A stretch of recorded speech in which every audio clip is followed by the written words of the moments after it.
a todas y a todos. Esta sesión de la Comisión de Derechos Humanos del Senado de la República responde al acuerdo que suscribimos para cubrir la integración del señor Alfredo Achar Tusi, que fue integrante del Consejo Consultivo de la Comisión Nacional de los Derechos Humanos, pero que por razones personales renunció a su nombramiento.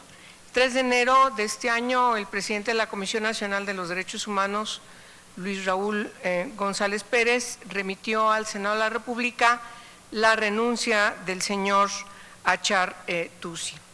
Es muy importante mencionar que el acuerdo que signamos, las comisiones, determinó lanzar la convocatoria pública para que se pudiesen inscribir hombres y mujeres con la pretensión de formar parte del Consejo Consultivo de la CNDH.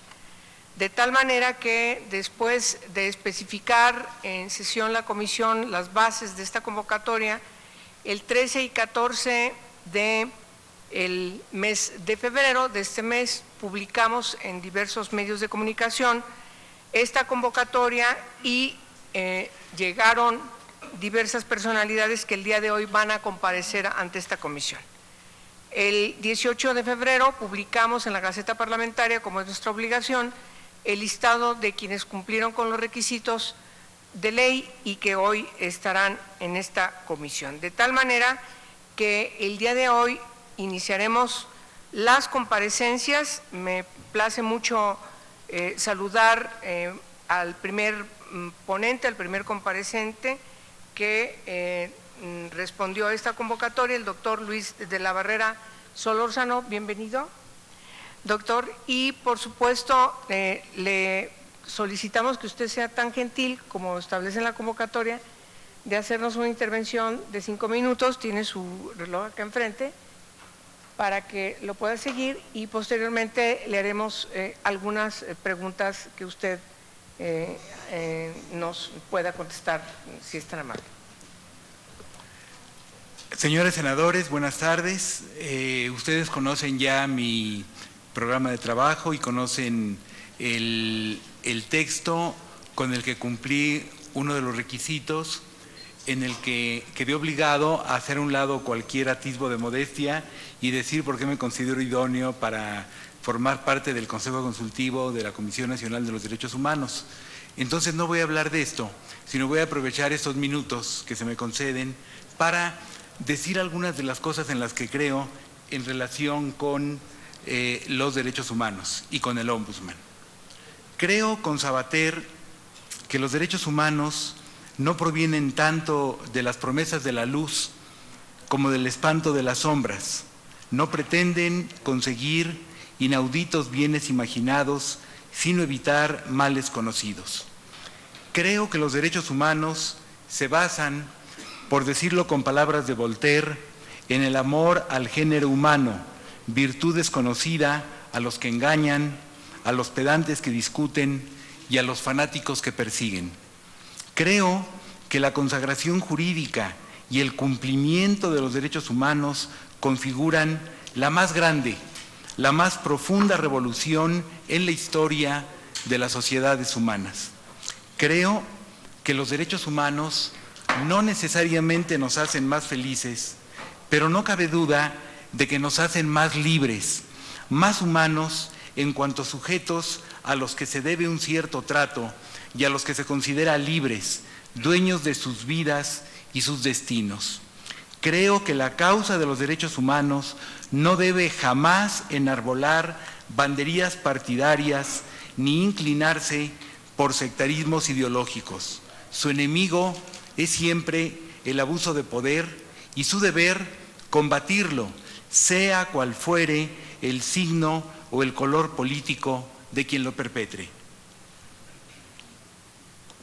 Creo que los derechos humanos no deben nunca servir de coartada a los violentos ni a los abusivos, a quienes atropellan los derechos de terceros, invocando que están ejerciendo sus derechos. El límite de los derechos de cada cual son los derechos de los demás.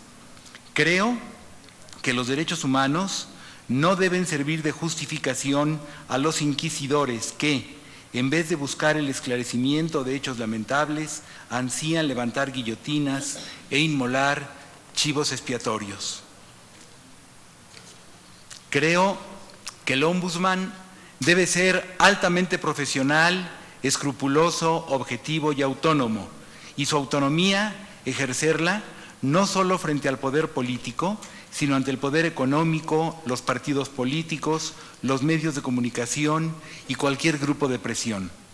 Creo que el ombudsman debe ir siempre en busca de la verdad de los hechos acerca de los cuales conozca, y sus resoluciones nunca deben buscar complacer a determinados sectores de la opinión pública, sino sustentarse exclusivamente en las pruebas del expediente.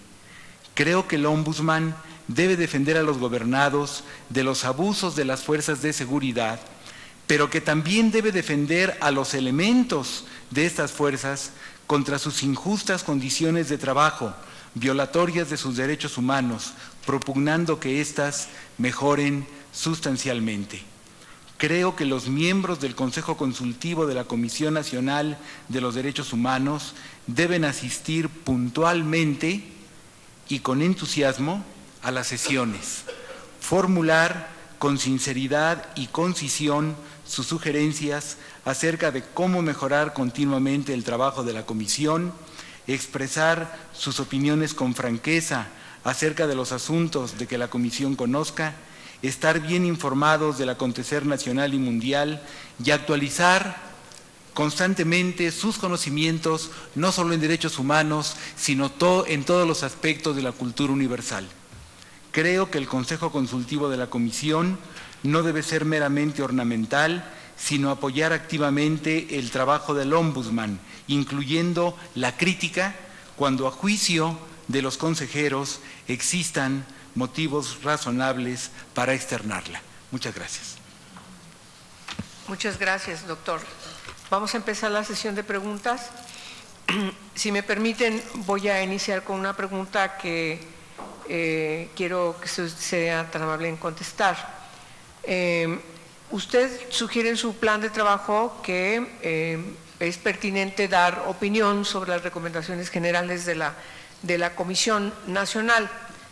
Yo le quiero preguntar cuál es su opinión respecto de la recomendación que la Comisión determinó en relación a Tlatlaya. Si es tan amable. La Comisión Nacional de los Derechos Humanos, en el caso Tlatlaya, cometió, a mi juicio, un grave error en un principio. Adelantó su juicio y emitió, por voz de su titular, una opinión previa a haber agotado una investigación exhaustiva. El ombudsman no debe jamás pronunciarse sobre un asunto, aunque no fuera tan grave como el de Tlatlaya, sin haber agotado una investigación muy seria, muy profesional y muy exhaustiva. Finalmente hubo una recomendación, pero en un principio creo que fue de muy poca prestancia que se hubiera adelantado un juicio. Sí, doctor. Y sobre la propia recomendación que se giró, ¿cuál es su opinión? Sobre la recomendación que se giró, creo que es una recomendación que reconoce que hay una violación seria de derechos humanos y que está bien formulada en el sentido de que deben deslindarse responsabilidades. Son hechos muy serios, son hechos muy graves y es importante saber exactamente en qué consistió la actuación de cada uno de los servidores públicos, de los militares que participaron en estos hechos. Y eso solamente puede determinarlo una averiguación previa y un proceso judicial muy bien armados, donde por supuesto, los inculpados tengan todo el derecho a defenderse y a presentar pruebas. Pero, desde luego, creo que lo fundamental es que se reconozca que ahí hay una gravísima violación de derechos humanos. Por favor, la senadora Arely Gómez, si es tan gentil. Bienvenido al Senado de la República, don Luis de la Barreda Solórzano. En relación con la pregunta que la senadora Angélica de la Peña Gómez le acaba de realizar, como usted sabe, en el Senado de la República estamos ahorita trabajando en la posible dictaminación, probable e inminente dictaminación de la Ley General de Transparencia. Mi pregunta estaría relacionada con este tema y con el tema que le preguntó la senadora Angélica de la Peña. Si bien usted acaba de señalar que un comisionado presidente no puede adelantarse a los hechos, como fue en este caso de Tlatlaya, sobre violaciones graves o no violaciones graves de derechos humanos, ¿cómo vería usted la posibilidad que el IFAI, como órgano garante, pueda tomar la decisión de calificar como posibles violaciones graves de derechos humanos a una situación como esta, y antes de que la Comisión Nacional de Derechos Humanos lo clasifique como grave? ¿O usted considera que esto es una atribución que únicamente debe tener la Comisión Nacional de Derechos Humanos en cuanto a calificar como violaciones graves? Yo creo que es muy importante que todos los organismos públicos valoren, respeten y respalden el trabajo del Ombudsman, tanto del Ombudsman Nacional como de las entidades federativas. Y creo que adelantar un juicio por un organismo que no tiene como función el velar por los derechos humanos, el conocer de quejas e investigarlas, creo que no ayuda mucho, creo que no ayuda a nada, creo que más bien perjudica el trabajo de la comisión. Yo creo que el IFAI tiene funciones que tienen que ver con la transparencia, con el derecho del público, de los ciudadanos a tener acceso a cierta información, pero que los pronunciamientos de un organismo público sobre si hubo o no violaciones de derechos humanos y quiénes deben ser objeto de un procedimiento administrativo o de un procedimiento penal debe ser exclusivamente del Ombudsman. Estoy convencido de eso. Muchísimas gracias. Gracias a usted. Gracias, doctor. Por favor, la senadora Diva Damira Castelo. Don Luis de la Barreda, usted es un hombre muy conocido por el manejo que ha dado en el tema de derechos humanos, sobre todo en el Distrito Federal. Se me hizo muy corto su plan de trabajo, me parece que se circunscribió solamente a lo que marca la ley con toda la experiencia que usted tiene. Usted es un hombre muy experimentado y muy público en el tema de derechos humanos. Yo le puse atención a su intervención. ¿Qué son los males conocidos? Los males conocidos, bueno, primero quisiera, aunque no es parte de la pregunta, quisiera referirme al primer comentario. Soy un partidario de la concisión. Muy bien.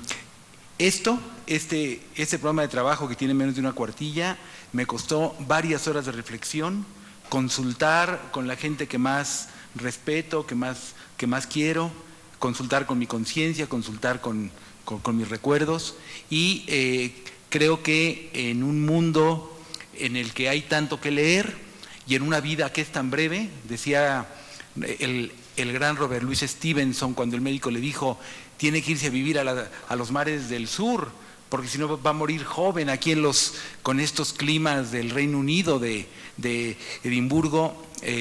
Robert Louis Stevenson le dijo: ay doctor, debiera usted saber que la vida de un hombre, viva lo que viva, siempre es breve. Por eso soy un partidario de la concisión. Perdón, pero con esta... Sí, hay quien piensa que los derechos humanos van a instaurar el reino de Dios sobre la tierra. Esto no tiene sentido, pero no solamente no tiene sentido, sino que cada que una revolución ha querido instaurar una utopía, lo que ha instaurado es un infierno, con gulags. Quieren crear al hombre nuevo y persiguen a los hombres viejos, es decir, a los que no se ajustan a los parámetros revolucionarios, etcétera. ¿Qué quiero decir cuando digo los derechos humanos tienen que ver con evitar males conocidos? Con evitar la tortura, con evitar los juicios inquisitoriales, con evitar todo esto que ha sido tan grave en la historia de la humanidad. Los derechos humanos no deben prometer paraísos. Los derechos humanos deben luchar por reducir, en la medida de lo posible, las injusticias, los abusos de poder, las arbitrariedades, todo aquello que vaya contra la dignidad del ser humano y contra sus libertades. Muchas gracias.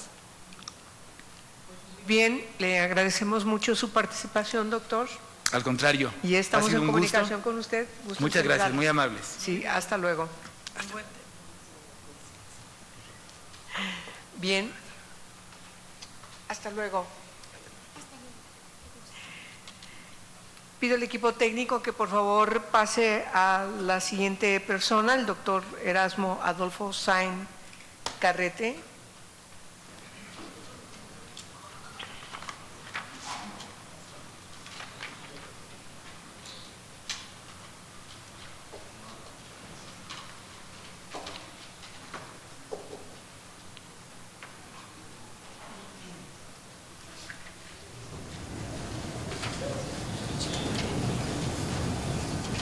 ¿Cómo está? Buenas tardes.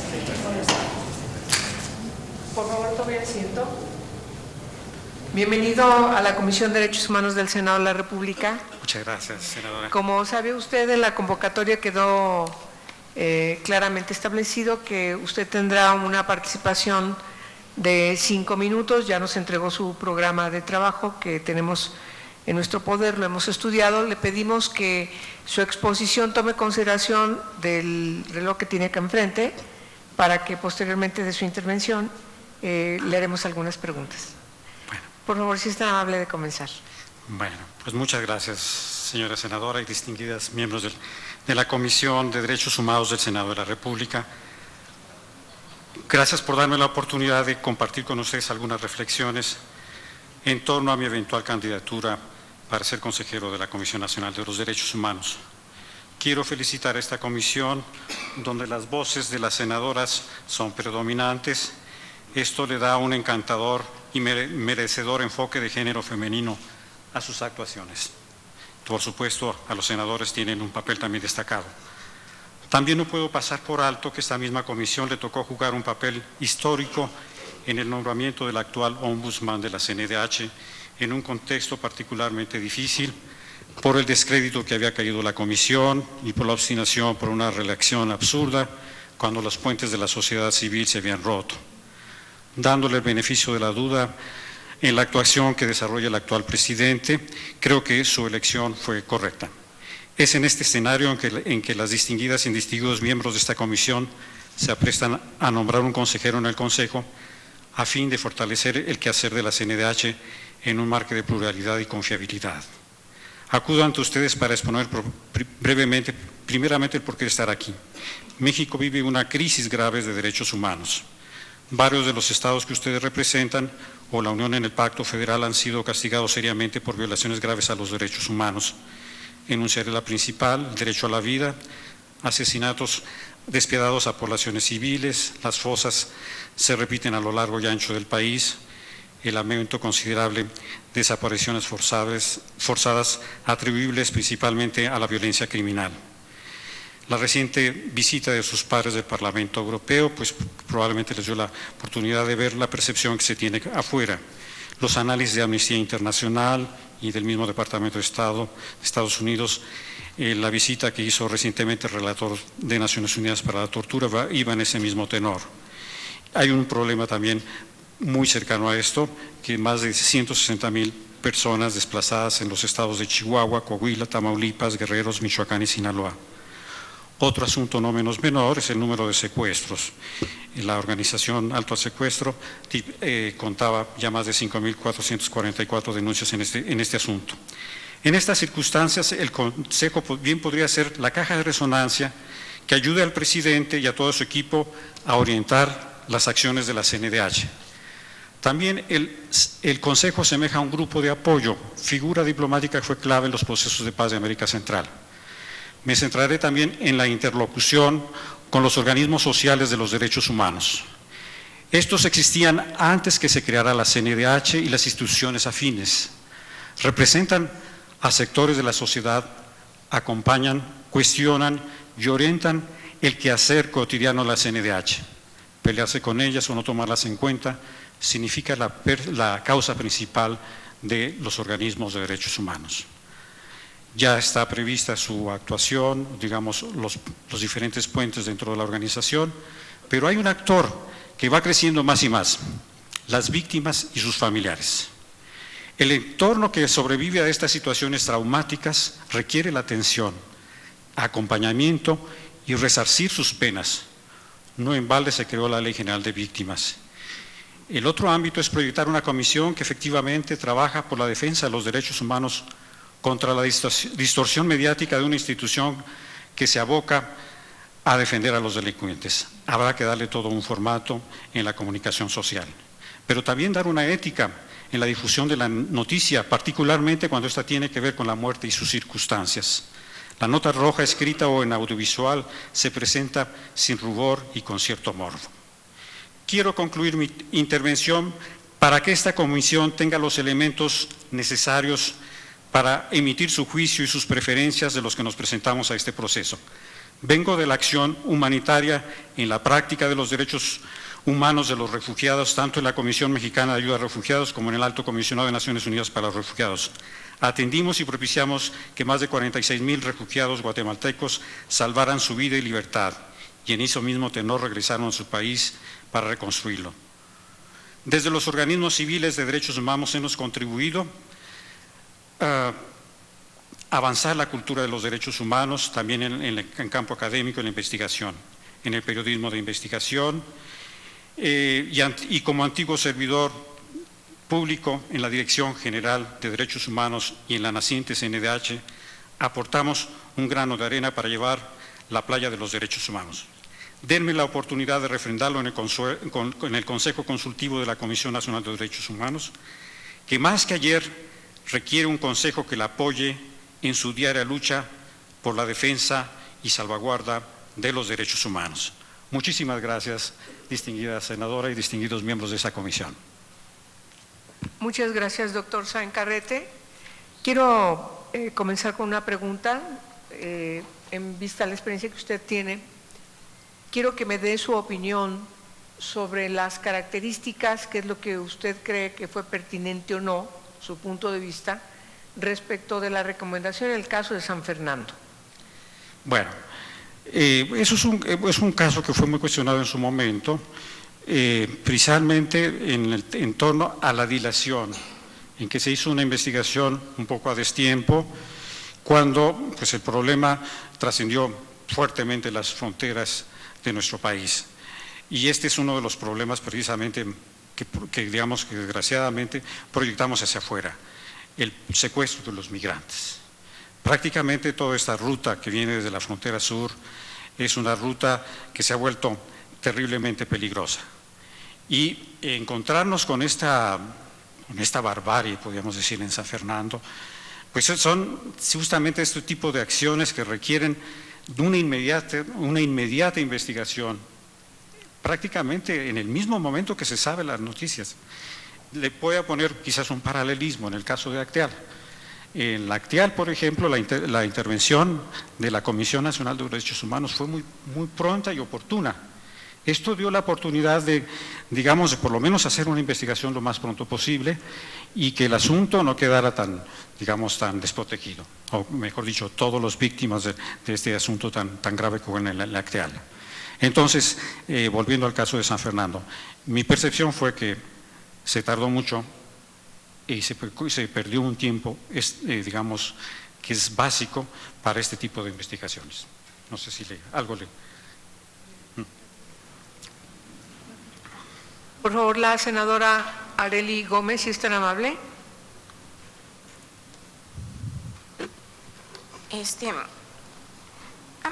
Atendiendo a la propuesta de trabajo, ¿usted considera que a usted lo mueve participar en este proceso porque en México hay una crisis grave de derechos humanos? Y se refiere a las observaciones que acaba de hacer el grupo de trabajo sobre desapariciones forzadas, etcétera, ¿no? Señalando que la CNDH no supo atender con la prontitud y la urgencia de actuación, problemas y denuncias de derechos humanos.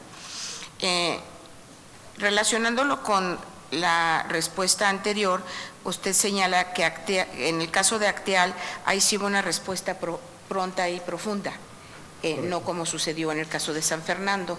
Entonces, ¿cuándo usted enmarcaría que viene el declive de la Comisión de Derechos Humanos?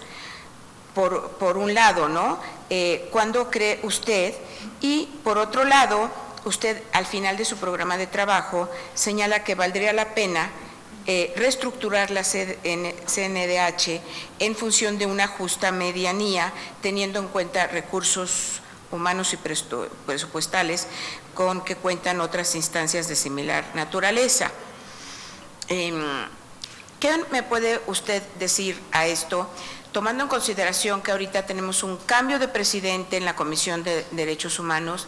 ¿Qué recomendaciones usted le daría en caso de que llegara a ser comisionado, independientemente de las facultades que usted tendría como consejero? ¿Usted qué le daría para sacar adelante de estas crisis de derechos humanos al país? ¿Qué actuación debería de tener la Comisión Nacional?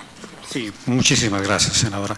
Bueno, en realidad el problema de las desapariciones forzadas, como usted sabe probablemente, estuvo también, por lo menos yo se lo digo, cuando se creó la recién Dirección General de Derechos Humanos en la Secretaría de Gobernación, el preámbulo de lo que sería posteriormente la Comisión Nacional de Derechos Humanos, había la denuncia de por lo menos 836 desapariciones forzadas, todas prácticamente atribuibles a la guerra sucia. Lo que cambia es la naturaleza de estas desapariciones actuales. Aquí, en realidad, estamos hablando de estos levantones sin ton ni son, atribuibles en buena parte al crimen organizado. Y esto es lo que determina, digamos, un poco el cambio de paradigmas entre lo que fue este asunto, que también se llevó y que estuvo también dentro de la agenda internacional en el anterior grupo de trabajo de Naciones Unidas sobre desapariciones forzadas. Entonces, aquí, digamos, el problema que se ve más propiamente es el Estado por omisión. Es decir, estos levantones que están en toda la República no se han cambiado, digamos, los patrones de actuación del crimen organizado. Entonces, por eso yo veo que hay necesario, digamos, darle una fortaleza más institucional, no en tanto en números, sino ver exactamente las 6 visitadurías, en todas las otras direcciones generales, ver cómo podemos darle un formato, digamos, a la instancia que es la más grande del continente. La Comisión Nacional de los Derechos Humanos es la más grande. Y usted me dirá, bueno, pues sí, el país es uno de los más grandes del continente, obviamente. Pero quizás en este problema está digamos, el que no se ha sabido equilatar todas las funciones y ver justamente cuando hay una urgencia, digamos, como la actual. No ha habido un estudio, por ejemplo, la Comisión tiene muy buenos estudios, por ejemplo, de los migrantes, tiene muy buen estudio sobre el caso de Ciudad Juárez. Entonces, ahí es un asunto. Y usted me preguntaba, bueno, ¿cuándo se empieza a ver el declive? Bueno, en la medida que los presidentes de las comisiones siempre fueron un poco el trampolín para otros puestos públicos, entonces no llegaban a darle toda esa continuidad. Segundo lugar, el declive vino también cuando se da la reelección. Esto fue quizás en el origen probablemente era una apuesta buena para darle fortaleza institucional, pero después se pervirtió, digamos, en ese sentido. Yo creo que por ahí viene esta situación que faltó esa fortaleza. Y quizás las recomendaciones, pues varían en este sentido.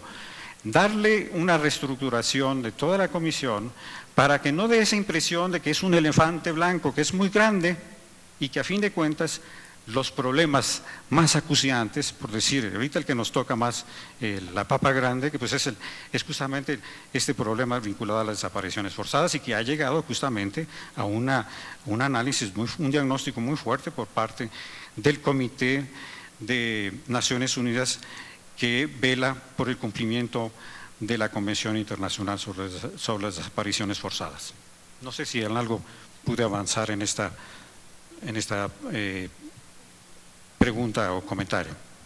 Sí, muchas gracias, doctor Sáenz Carrete. Sí. Le agradecemos muchísimo su presencia en esta Comisión de Derechos Humanos y estaremos en contacto con usted. Por supuesto. Si es tan amable, por favor, Muchas gracias. Muchas gracias, igualmente. de recibir un saludo de nosotras. Por favor, vamos a continuar con las comparecencias. Le pido al equipo que presente en este lugar al licenciado Francisco Fernando Pimentel González.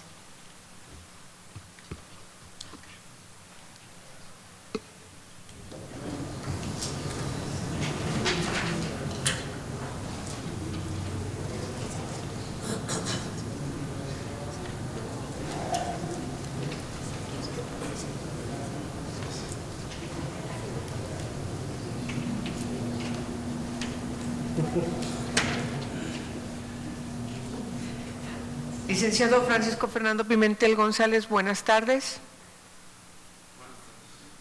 Bienvenido a la Comisión de Derechos Humanos del Senado de la República. Como usted sabe, tiene una participación de 5 minutos que puede usted utilizarlos como desee. Tiene enfrente el reloj para que lleve el tiempo y, por supuesto, le escuchamos atentas y después le haremos algunas preguntas. Si es tan amable. Gracias. Bueno, la propuesta que hice bajo la perspectiva de un abogado postulante en la materia penal, concretamente. Me interesa mucho la materia de derechos humanos, la reforma que hubo o que ha habido y que muestra parte de la evolución que ha presentado el sistema jurídico mexicano, no solamente en derechos humanos, sino el nuevo proceso coloquialmente llamado oral, y también lo concerniente a la reforma constitucional, primero en materia de amparo y después la nueva ley de amparo. Y como la sociedad civil, afortunadamente, cada vez es más activa, tiene una participación más enfática en estos temas y sobre todo en la de derechos humanos, porque gracias a la participación social, entre otras, pues se llevó a cabo este reconocimiento constitucional. Creo que también concierne lo correspondiente a su implementación, porque es, a fin de cuentas, también lo importante, no solamente que se contenga en un texto, en este caso de la Constitución, de la Carta Magna, sino que también se haga realidad, que es un compromiso que tiene el Estado, tanto en lo interno como ahora compromiso en lo internacional. Creo que la obligación que tiene el Estado mexicano de luchar contra la impunidad, pues se traduce precisamente en investigar las violaciones a los derechos humanos, en sancionar a los responsables y en reparar a las víctimas.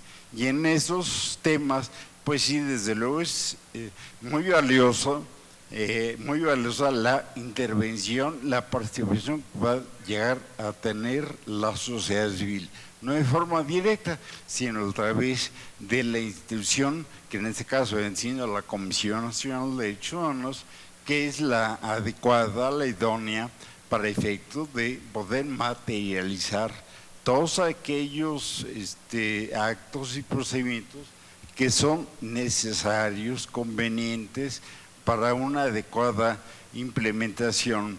Creo que la credibilidad que puede tener cualquier persona parte precisamente no solamente del texto en la ley, sino que se traduce en la realidad. Es decir, a través de que haya una pues más efectiva procuración y administración de justicia. Y para eso es muy importante que la Comisión, el Consejo Consultivo, pues intervengan en lo propio, en lo que les corresponde a estos menesteres. Muy bien, muchas gracias. Por favor, senadora Diva Damira Gastelum, le va a hacer una pregunta. Sí. Muchas gracias. Señor Fernando, me llama mucho la atención su hoja de vida. Usted basa mucho su pretensión de ser consejero hablando que no solamente ha luchado por el tema de derechos humanos, sino que hay dos características en usted, como es ser un niño y adolescente, situación de calle, pero me llama especialmente la atención la diferenciación que hace sobre diversidad sexual e intersexualidad, que me parece uno de los temas poco tratados, que poco se visibiliza y que podría ser un gran aporte. Si me pudiera ahondar por lo menos muy rápidamente 5 características o las que usted considera en donde separa la intersexualidad con la diversidad sexual. Bueno, la verdad es este tema, pues no sé qué tanta proyección pudiera llegar a tener en lo que nos concierne, particularmente en este momento. Se habla se ha estado enfatizando ahora en la cuestión del género. En el tema del género, por ejemplo, en la admisión de justicia, en la procuración del mismo y sobre todo en la dignidad de la persona y en la igualdad de los mismos. Es decir, que al margen de su origen y de sus preferencias, sus inclinaciones, pues se combata eficazmente lo que es la discriminación, porque yo creo que todas las personas, independientemente de su origen y de su preferencia, pues tienen un derecho que se debe de materializar justamente en este renglón, ¿sí? Yo le quiero preguntar, licenciado Pimentel González, cuando usted habla de que la reforma en materia de derechos humanos todavía enfrenta, dice usted con otras palabras, algunas dificultades respecto a la parte sustantiva y a la parte adjetiva, y mi pregunta concreta es: ¿cómo usted aportaría desde el Consejo Consultivo de la CNDH acciones concretas en relación a influir desde el Consejo para que la propia Comisión pueda atender debidamente la reforma en materia de derechos humanos desde estos dos aspectos fundamentales, que son el aspecto sustantivo y adjetivo? Sí, bueno, lo que marco en ese tenor, desde luego, es mucho más visible en la justicia común y más sobre todo en las entidades federativas. Puede ser que la justicia federal sí sea más apegada a la legalidad y sobre todo más ocupada y preocupada de que se dé debido cumplimiento. Sin embargo, pues sí he notado desde luego una serie de atrasos, no sé a qué particular imputarlo, según una falta de difusión o a una falta de comprensión o definitivamente de interés, de tal suerte que se refleja esto a final de cuentas en el mismo sistema carcelario, que muchas veces es la sobrepoblación y todos los demás inconvenientes que se presentan en este sistema carcelario, no obstante que también ha sido producto de una reforma constitucional, el artículo 18 particularmente. Pero sí es altamente preocupante, porque al fin y al cabo es un compromiso que tiene el Estado, no solamente en lo interno, sino también un compromiso internacional, porque uno de los aspectos relevantes de esta reforma constitucional de derechos humanos es precisamente atender a la fuente internacional, no solamente al derecho doméstico, para poder favorecer a la persona, sea sujeto activo o sujeto pasivo del delito. Muy bien, pues muchas gracias, licenciado Pimentel González, por haber participado en este proceso. Estaremos en contacto con usted. Es usted muy gentil. Gracias, muy amable. Sí. Por favor, son tan amables en acompañar al licenciado y pedirle a Fernando Soto Cruz.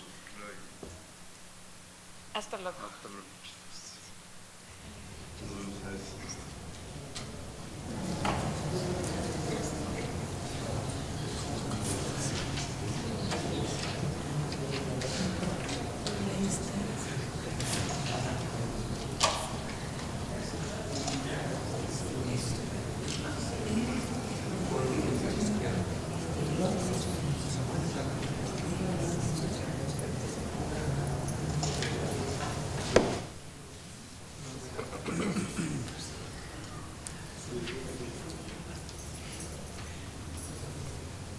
Licenciado Fernando Soto Cruz. Sí, Buenas tardes.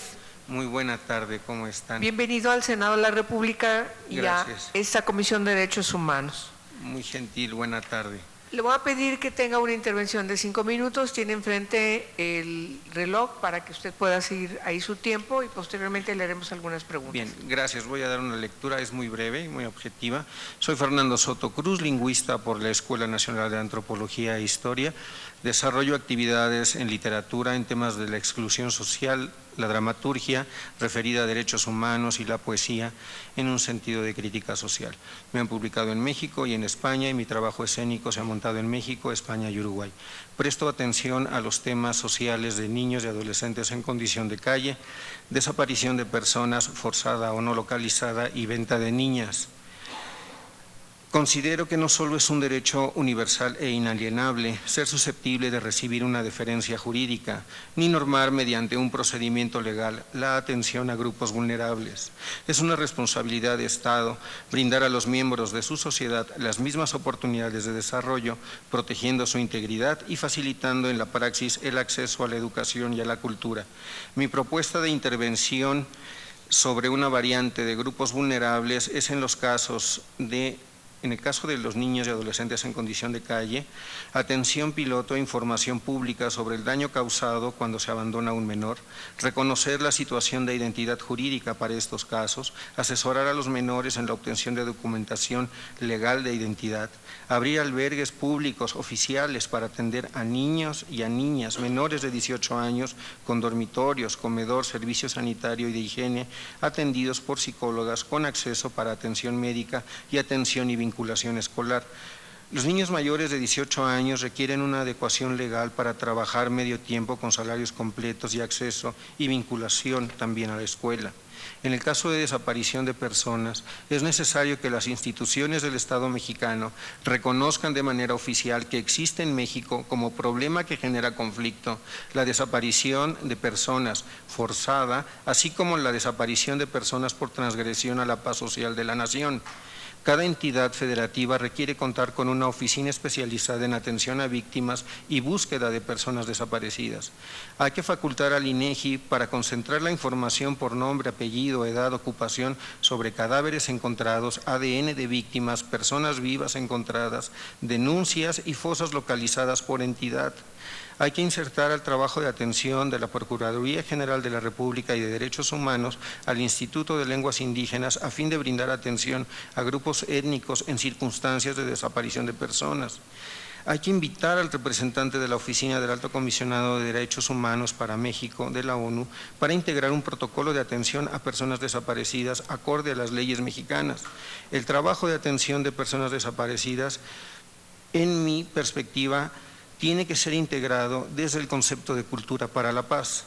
En el caso de venta para niñas, el problema de venta de niñas en el sur del país atraviesa por la consideración que no puede ser denominado como trata de personas porque no es una actividad de tráfico, no existe una organización para lucro. Lo grave de este problema es el fin de lo adquirido debido a la actividad de tráfico de órganos.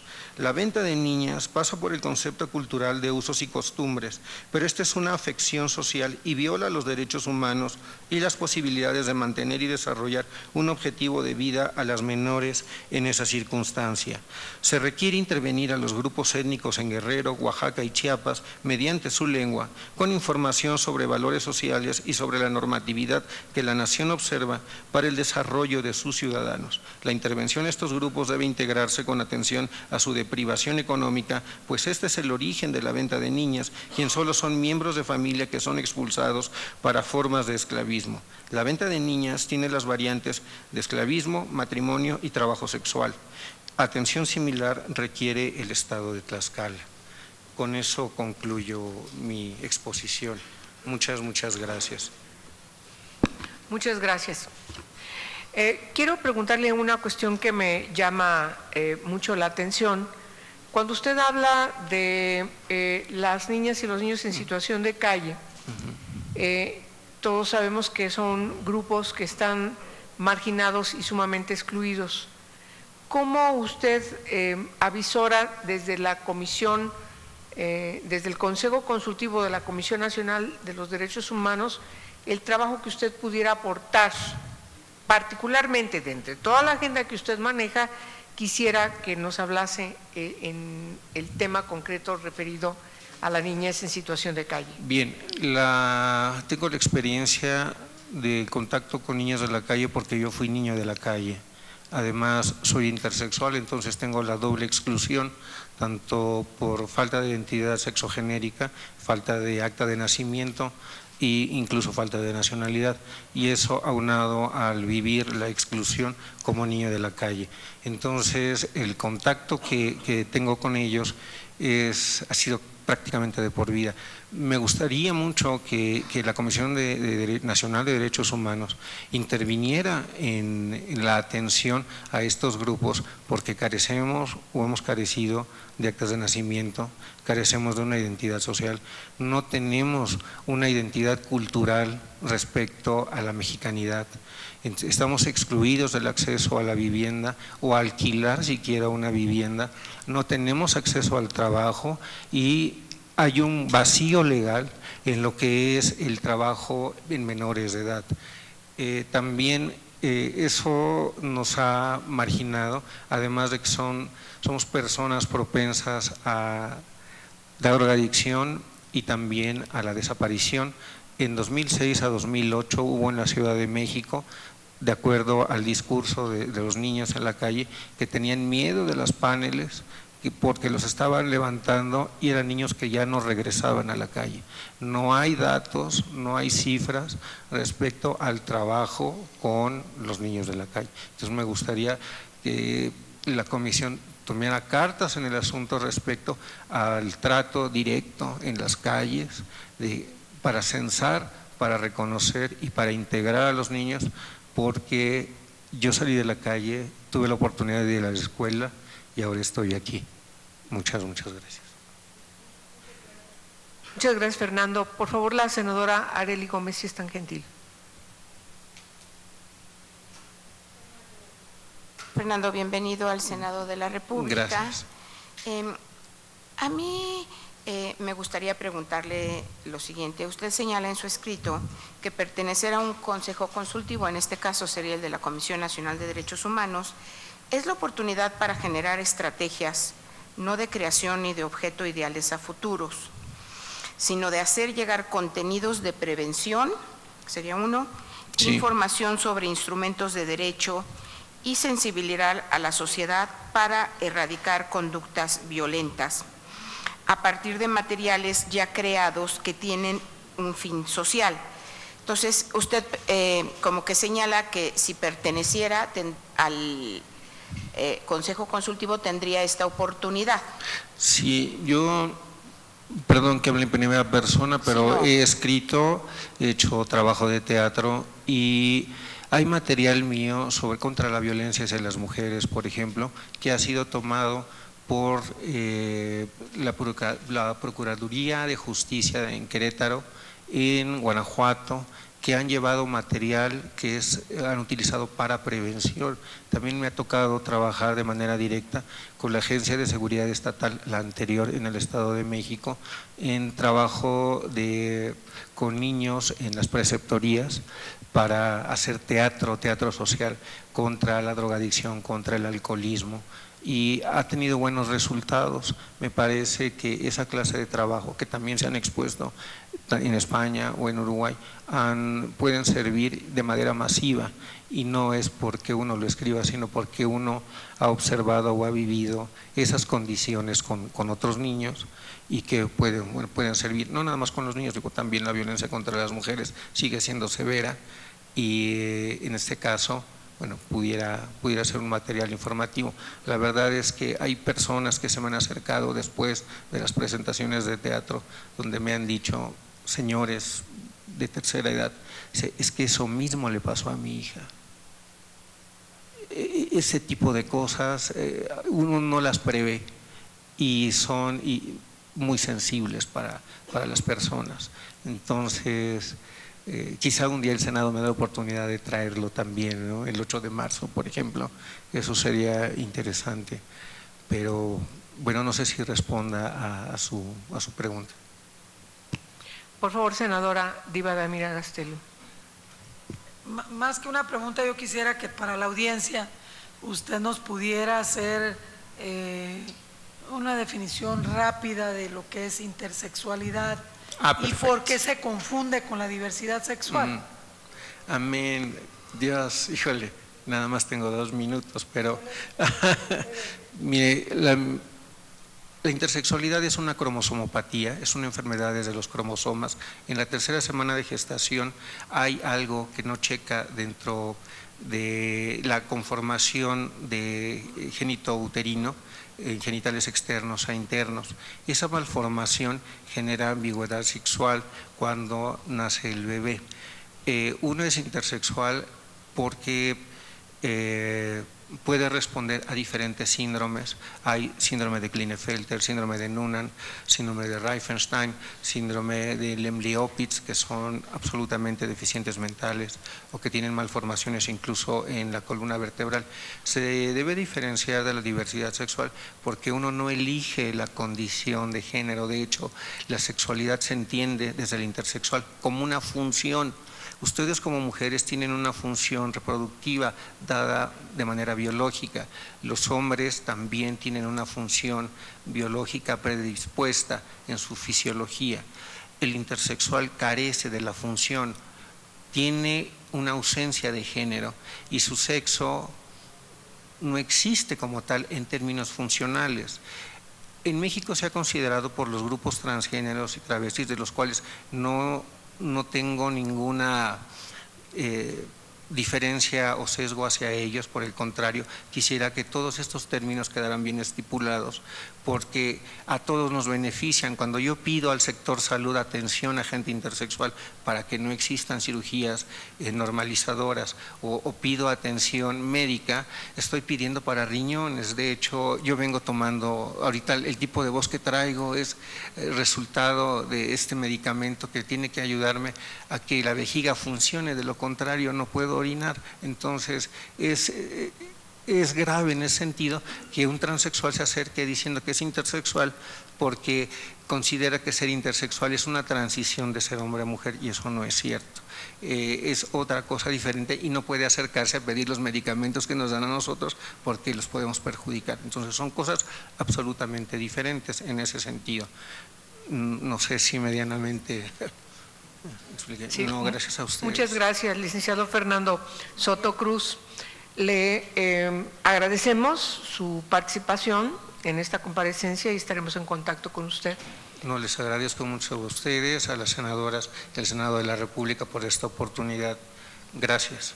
Bueno, hasta luego. Muchas gracias. Además, por ilustrarnos. Creo que es muy importante hacer esas aclaraciones para poder estar debidamente orientados.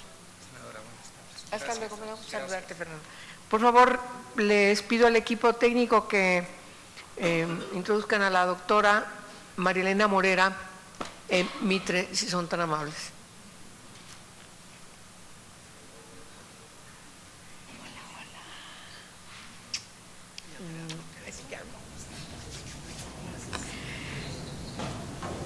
Doctora, bienvenida al Senado de la República y a la Comisión de Derechos Humanos.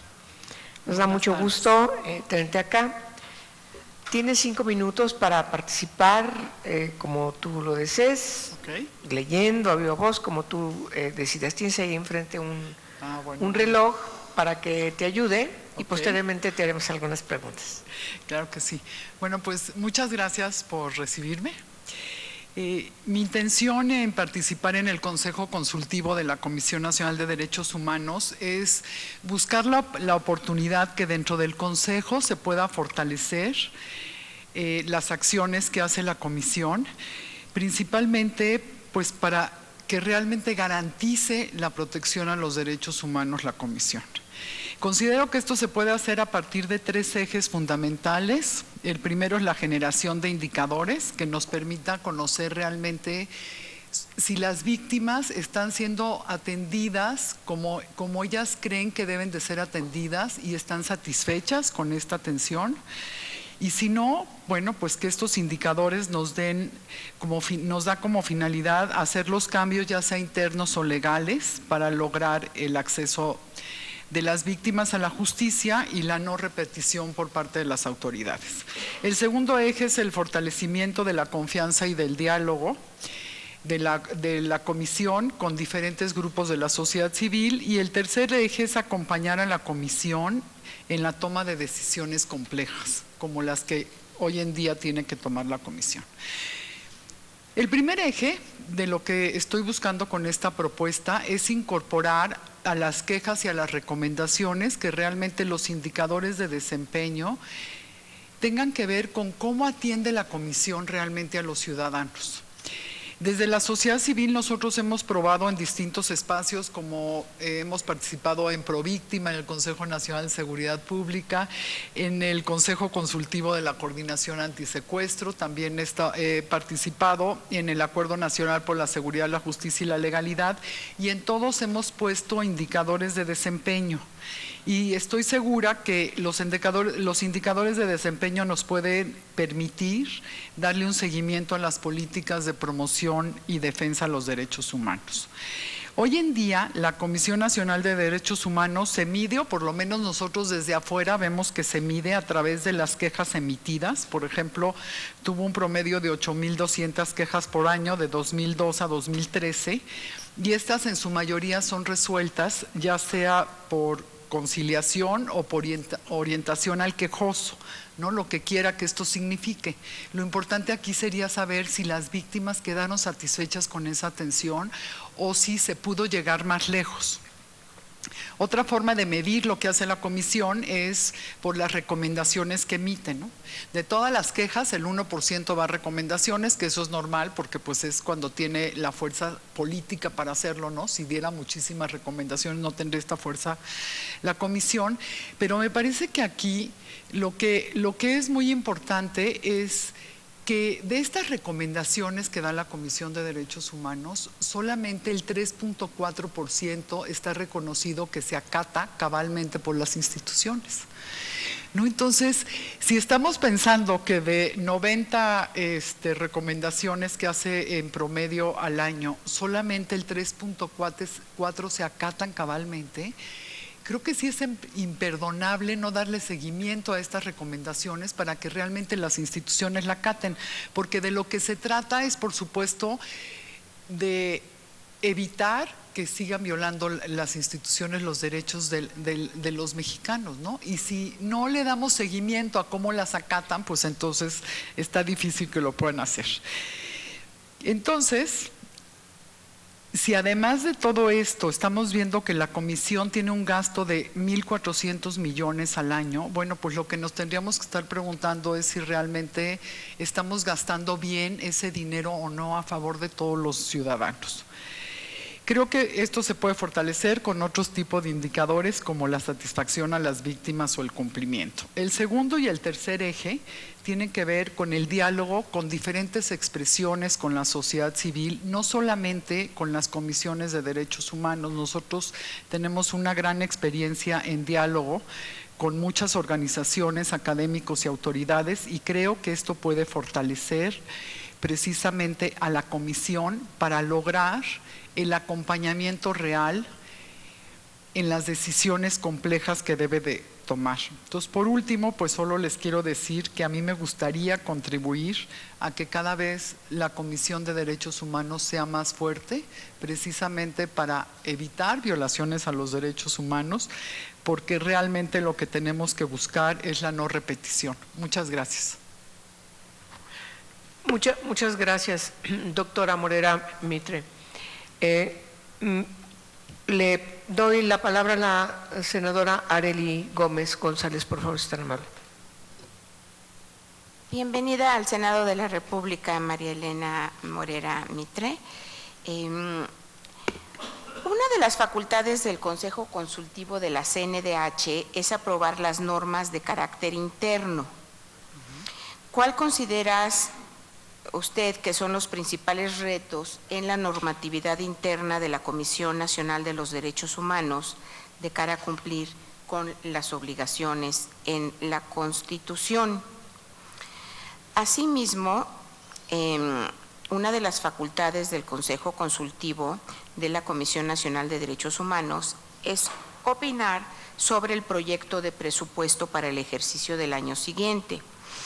¿Cuáles son, a su juicio, las áreas a las que debería asignarse mayor presupuesto con el fin de proteger los derechos humanos? Muchas gracias. Sí, gracias, Arely. Mira, nosotros creemos, bueno, yo creo que es que siempre hablo en plural por la organización, pero en este caso en individual, yo creo que la normatividad que tiene la comisión da mucho más, para mucho más cosas de lo que está haciendo, ¿no? Sí creo que sea importante dar las recomendaciones a las instituciones, por supuesto la no repetición, pero muchas veces la víctima lo que quiere es un abogado que realmente la saque del problema, ¿no?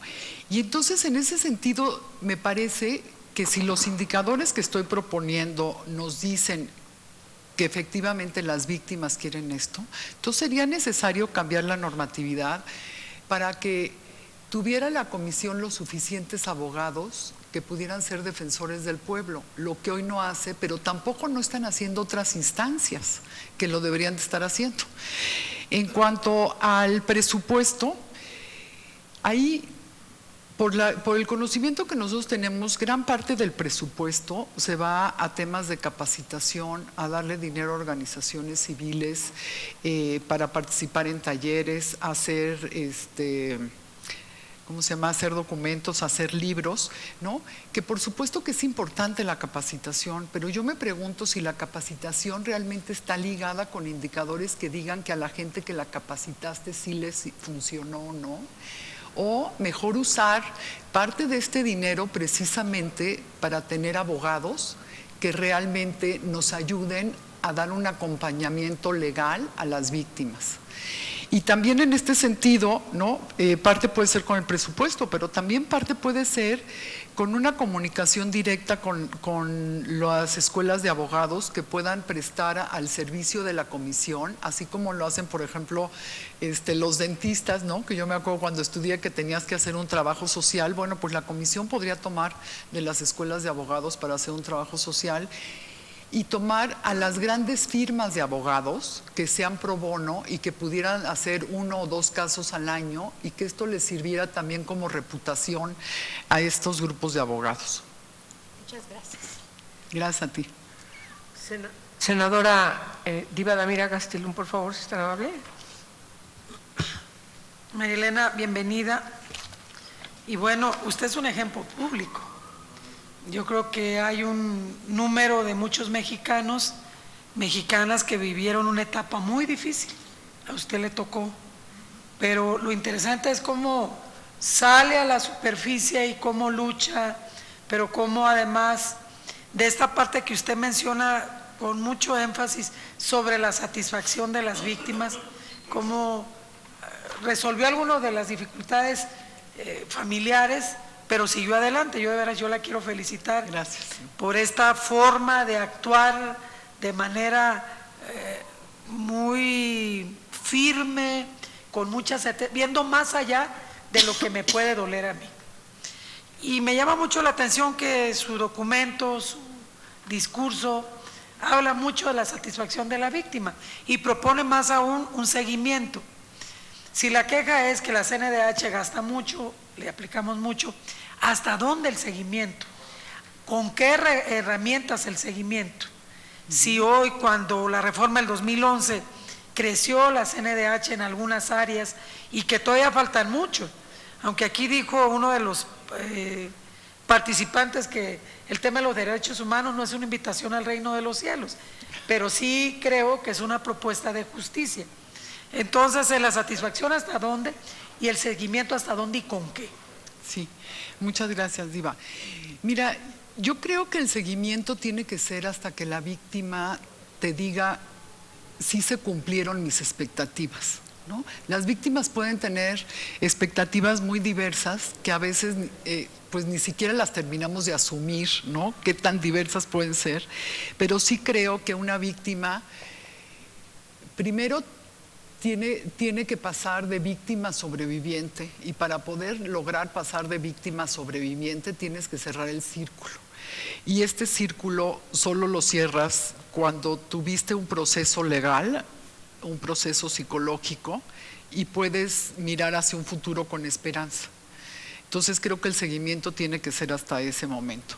En cuanto a las instituciones, si lo que está buscando, ¿no? Si uno de los objetivos de la comisión es precisamente la no repetición, pues por lo menos tendríamos que asegurarnos que las recomendaciones sean cabalmente cumplidas por las instituciones, porque creo que uno de los temas que de repente no se entiende es que independientemente del proceso político que tenga la comisión, lo que necesitamos es fortalecer a las instituciones, ¿no? Entonces, ¿cómo al mismo tiempo que llevas el proceso a favor de la víctima, puedes realmente fortalecer a la institución, ya sea al Ejército, a la Marina, a la Policía Federal, al ISSSTE, al IMSS?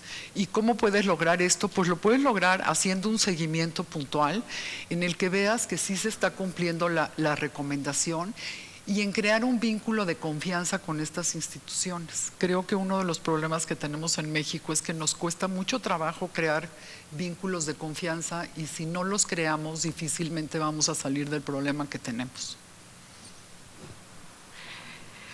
Marilena, cuando tú hablas de la toma de decisiones complejas y estás planteando en tu programa el acompañar a la Comisión Nacional de los Derechos Humanos en la toma de decisiones, ¿exactamente a qué te refieres?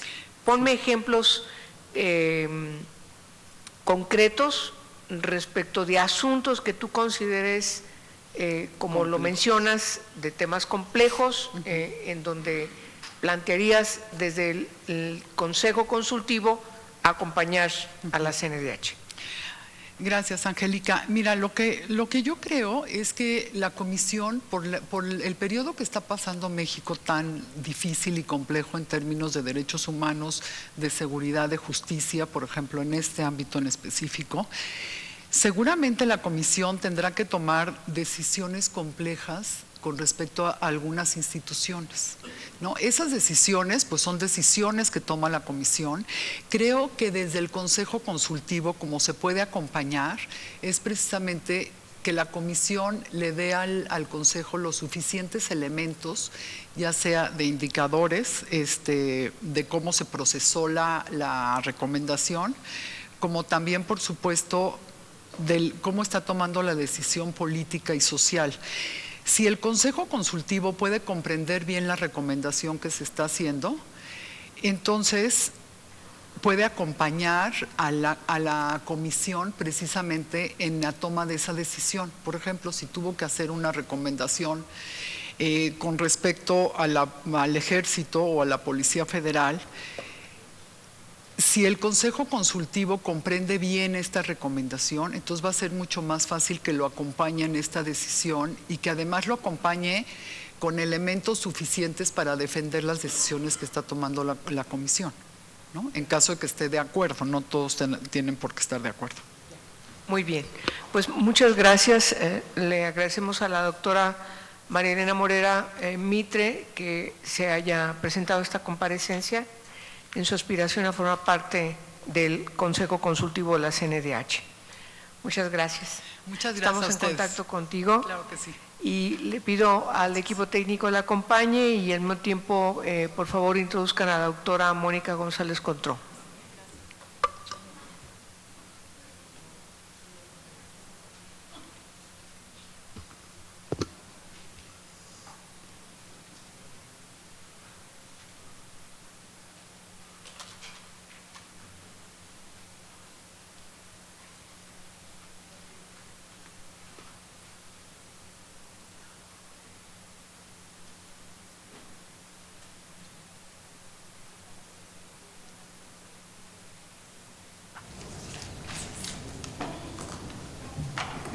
Doctora Mónica González Contró, bienvenida al Senado de la República y a la Comisión de Derechos Humanos. Agradecemos mucho tu participación en esta aspiración a formar parte del Consejo Consultivo de la CNDH. Queremos informarte que tienes un reloj aquí enfrente para que puedas seguir el tiempo. Te solicitamos una intervención de 5 minutos y posteriormente haremos alguna pregunta. Perfecto. Pues muchísimas gracias, muy buenas tardes a todas y a todos. Agradezco de verdad la oportunidad pues para comparecer ante ustedes, especialmente ante senadores y senadoras miembros de la Comisión de Derechos Humanos, pues que me parece que es una labor fundamental, ya de por sí para mí el estar y sobre todo con los participantes que en esta ocasión también están contendiendo. Yo seré muy breve. Simplemente me limitaré a dar pues una brevísima visión del Consejo y desde esa visión qué es lo que yo podría aportar precisamente como miembro del Consejo, si es que ustedes así consideran que es conveniente. El Consejo, tal como lo puse en mi plan de trabajo, pues tiene una función básica de acompañamiento a la Comisión, básicamente a su presidente. Pero esta función, digamos, como de apoyo, de acompañamiento, no significa condescendencia, sino que muchas veces también tiene que implicar una visión crítica y un contrapeso, lo que me parece que debe conllevar, pues, desde luego, una pluralidad en la misma conformación del Consejo, especialmente ahora que estamos en una situación muy compleja en materia de derechos humanos en el país y que la Comisión tiene un papel fundamental en este escenario realmente complejo. ¿Cuáles serían, digamos, desde mi propia experiencia lo que yo podría aportar o desde el perfil que yo tengo? En primer lugar, tal como lo señalé también en mi plan de trabajo, yo podría hacer aportes, me parece que significativos, en el tema de derechos de niñas, niños y adolescentes. Aquí la senadora de la Peña, que ha sido una muy convencida luchadora en este tema, ¿no?, lo sabe, especialmente en esta coyuntura en donde la Comisión va a tener que tener un papel fundamental porque tiene por mandato de la nueva ley que crear un área especializada y transversalizar la perspectiva. Entonces, además de la coyuntura, tenemos desafortunadamente antecedentes poco garantistas, digamos, en términos de derechos de niñas y niños. No está presente, y así lo puedo decir yo, esta perspectiva de infancia en la Comisión. Hubo hace poco tiempo una recomendación en la materia en donde hubo una interpretación lamentable del interés superior del niño, precisamente con motivo de el niño de Puebla, precisamente, en donde se decía que el interés superior del niño indicaba que no fueran a manifestaciones donde hubiera riesgos de violencia, y me parece que eso tendríamos, digamos, que iniciar una reflexión y empezar a trabajar en esta línea. Desde luego también a mí me parece que con miras a la nueva ley habría también que aprovechar el instrumento de las observaciones generales para que la Comisión empezara a dar también algunas interpretaciones de los derechos acorde con la nueva ley que, como sabemos, implica un reto cultural muy importante. Y finalmente también la comisión tiene que servir también como ejemplo en, digamos, marcar la pauta de cómo se van a generar estas áreas y se va a transversalizar la perspectiva de infancia. La siguiente área, pues está, de mi experiencia, es la no discriminación. Yo llevo 9 años coordinando un diplomado sobre el tema y me parece que si bien pues también ha sido objeto de recomendaciones de la comisión, falta mucho por trabajar en este tema, especialmente en el ámbito nacional. En otros ámbitos hemos tenido avances importantes, pero en la perspectiva de no discriminación y de inclusión es importante. Y finalmente, el tema de los derechos de las mujeres y la perspectiva de género, que pues repito también, la comisión ha hecho un esfuerzo importante en algunas ocasiones, pero nunca es suficiente y desde luego me parece que falta por trabajar en el tema muchísimo en el país y en particular en recomendación de las comisiones. Finalmente quiero cerrar para no excederme del tiempo haciendo pues una reflexión en torno a esto. Me parece que es importante que la comisión sea un reflejo de la equidad de género y que haya una conformación 50-50 en el Consejo. Esta conformación se perdió precisamente hace poco tiempo porque había 5 hombres y 5 mujeres y se perdió esta equidad que me parece que es indispensable en cualquier órgano consultivo de derechos humanos como lo es el Consejo Consultivo de la Comisión. Muchísimas gracias por su atención. Muchas gracias, Mónica. Por favor, la senadora Arely Gómez, si es tan gentil. Bienvenida al Senado de la República, Mónica González Contró. Analizando tu plan de trabajo, veo que tú sí señalas el tema relacionado con una anterior pregunta que le realicé a otra de los comparecientes. Una de las facultades del Consejo Consultivo de la Comisión Nacional de Derechos Humanos es establecer los lineamientos generales de su actuación de la Comisión Nacional. Aquí la primera pregunta sería, ¿cuál sería tu proyecto para estos lineamientos generales de actuación? ¿A qué temas te enfocaría? Este sería el primero. El segundo es también un tema que tú también señalas, que es el tema del presupuesto. También otra de las facultades del Consejo Consultivo es opinar sobre el proyecto de presupuesto para el ejercicio del año siguiente. Para ti, ¿cuáles serían las áreas a las de que debería asignarse mayor presupuesto con el fin de proteger los derechos humanos? Y la tercera, que yo no le había hecho la pregunta, pero también otra de las facultades es el establecer las normas de carácter interno. ¿Cuáles consideras que son los principales retos de normatividad interna de la Comisión Nacional de Derechos Humanos de cara a cumplir con las obligaciones en la Constitución? Entonces, nos estaríamos yendo a lineamientos, a proyecto de presupuesto y a normas internas. Creo que cualquier persona que aspire a llegar a la comisión, al Consejo Consultivo de la Comisión Nacional de Derechos Humanos debe de tener presente que estas serán parte de sus facultades y antes de llegar ya debe de tener encaminado hacia dónde debe enfocarlos. Y en el tema de la cuestión de género, es un tema muy interesante. Efectivamente, el tema se perdió 50-50. ¿Me puedes decir cómo está ahorita? ¿Y no crees que esto va a ser en ocasiones complejo, ya que según van las personas saliendo o algo se puede ir perdiendo porque no puede ser totalmente de que se va un hombre y entra un hombre o se va una mujer y otra mujer, porque eso también sería un poco injusto? Estaríamos cerrando las posibilidades, entonces tendríamos que estar haciendo las convocatorias nada más para hombres o mujeres, según quien fuera a dejar el caso y cómo estuviera en ese momento el equilibrio. Me gustaría escuchar tu opinión en este tema sobre el 50 por 50, en el cual estoy de acuerdo, pero en ocasiones en un cuerpo colegiado creo que es difícil sobre todo ahora que es la costumbre en los cuerpos colegiados, que se va haciendo una progresividad o equilibrio en cómo se van yendo las personas que van llegando. Gracias, Mónica. Muchísimas gracias, senadora. Sí, muy bien. En relación con la primera pregunta, los lineamientos generales.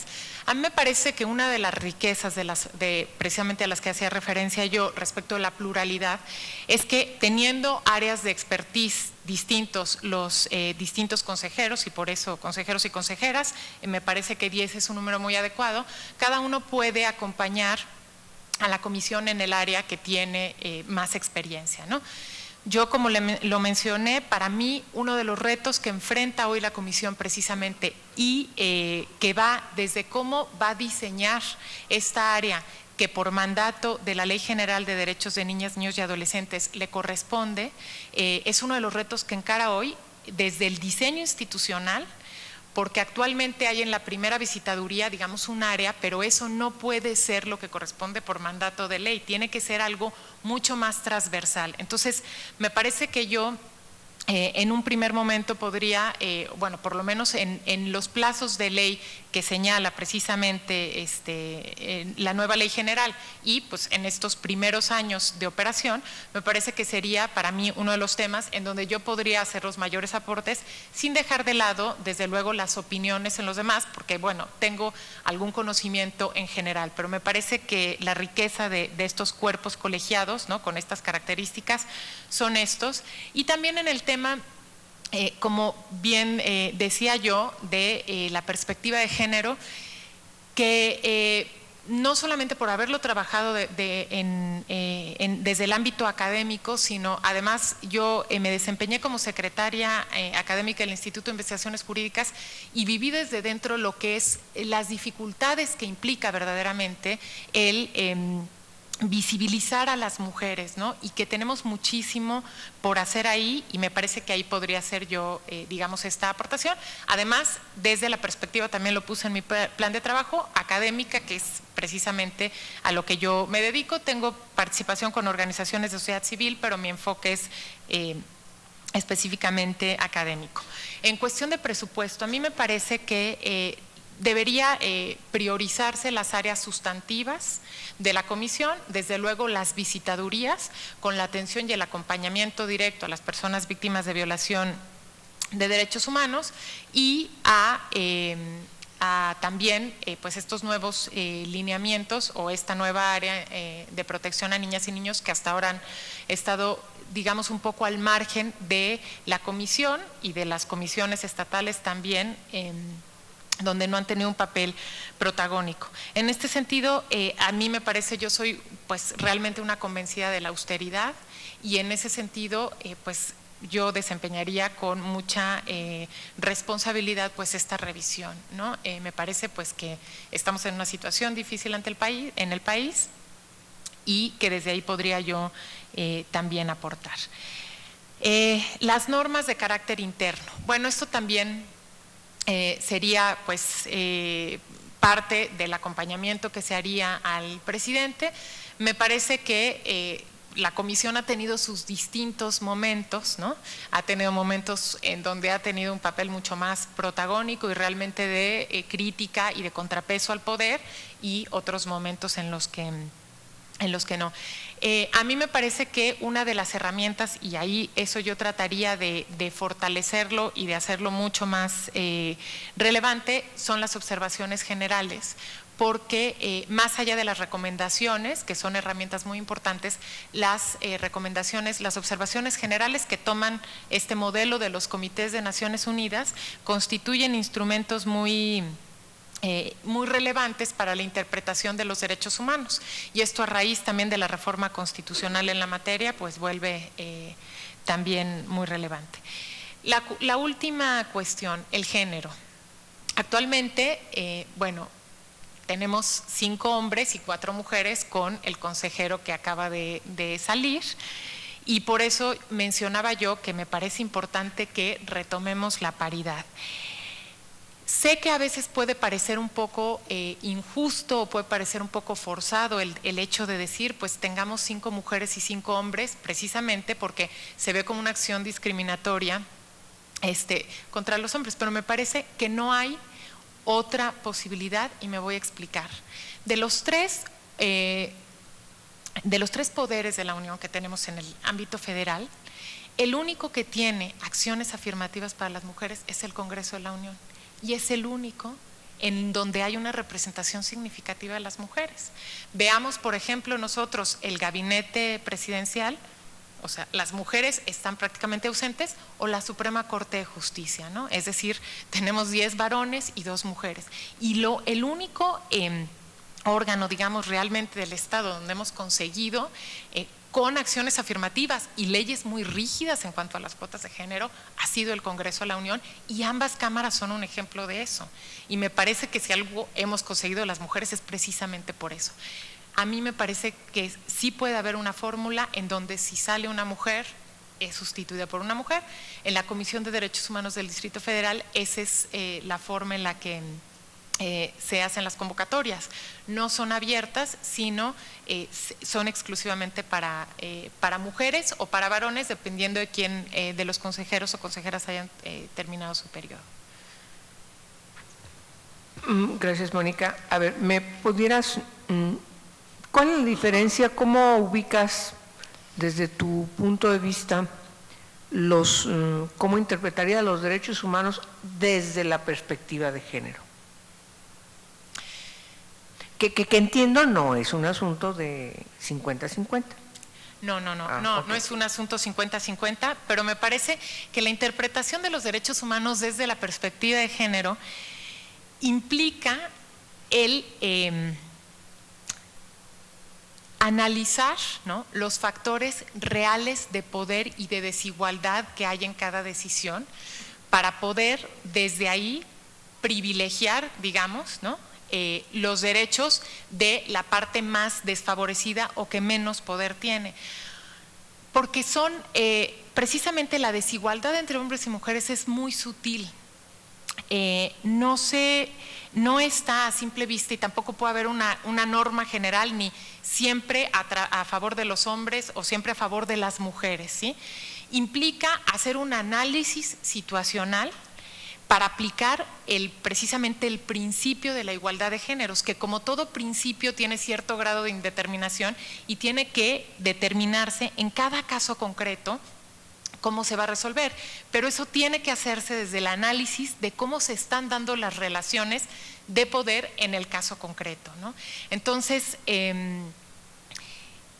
esto es algo que ciertamente tiene mucha complejidad y complejidad para entenderse, pero parte de el poco acceso que tenemos las mujeres al poder deriva de esto, porque una igualdad ramplona, ¿sí?, simplemente de igualdad de condiciones, no genera precisamente la equidad. Entonces, tiene que ser interpretado como un principio y que estudie precisamente si hay una de las partes, ¿no?, que en este caso sería la mujer, que está en una posición de desventaja precisamente por la estructura social, la estructura familiar, cualquier tipo de estructura. Muchas gracias, Mónica. Agradecemos a la doctora Mónica González Contró su participación en esta comparecencia. Estaremos en contacto contigo y te agradecemos Muchísimas tus gracias. gentilezas. Bien, hemos dado con esta participación de la doctora González Contró, hemos concluido las comparecencias de quienes se solicitaron ser tomados en consideración para la definición de quién integraría el Consejo Consultivo de la CNDH. Les agradecemos a todos ustedes su atención, al canal del Congreso igualmente. Levantamos la sesión de esta comparecencia. Buenas noches.